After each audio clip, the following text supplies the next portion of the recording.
pertama ini kita akan bahas dulu apa itu hambatan dalam manajemen kelas. Hambatan ini adalah segala sesuatu yang bisa mengganggu proses belajar di kelas, misalnya suasana kelas jadi nggak nyaman, siswa susah fokus, atau tujuan pembelajaran jadi nggak tercapai. Hambatan ini bisa datang dari mana saja, seperti dari siswa, contohnya kurang semangat belajar, sering ribut, atau nggak bisa kerjasama sama temennya.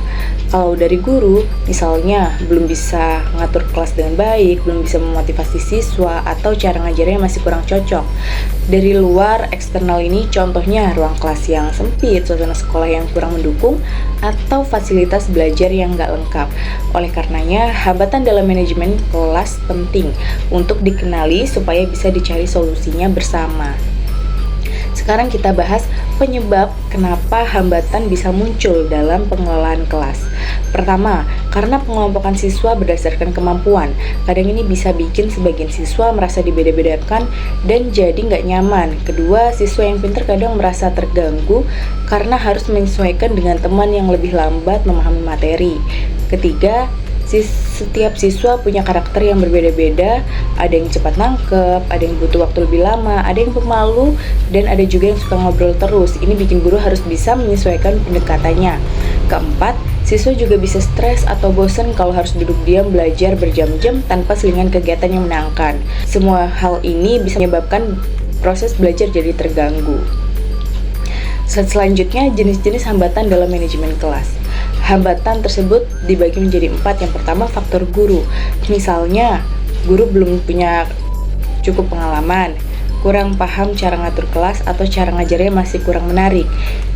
Yang kedua, faktor siswa, seperti siswa yang nggak disiplin, suka ganggu temennya, atau belum paham tanggung jawab sebagai pelajar.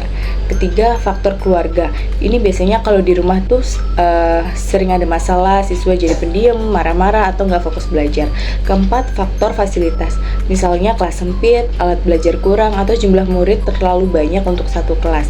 Kalau semua faktor ini nggak ditangani, kelas jadi susah dikelola dan pembelajaran jadi nggak maksimal.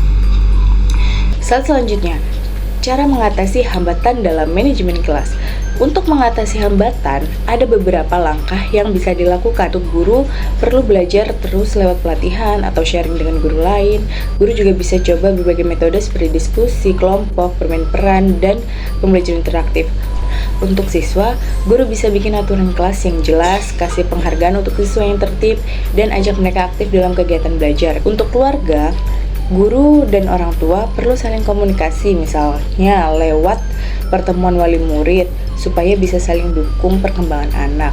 Untuk fasilitas, guru bisa atur posisi duduk supaya lebih nyaman, pakai alat yang ada semaksimal mungkin, dan usulkan perbaikan fasilitas ke pihak sekolah.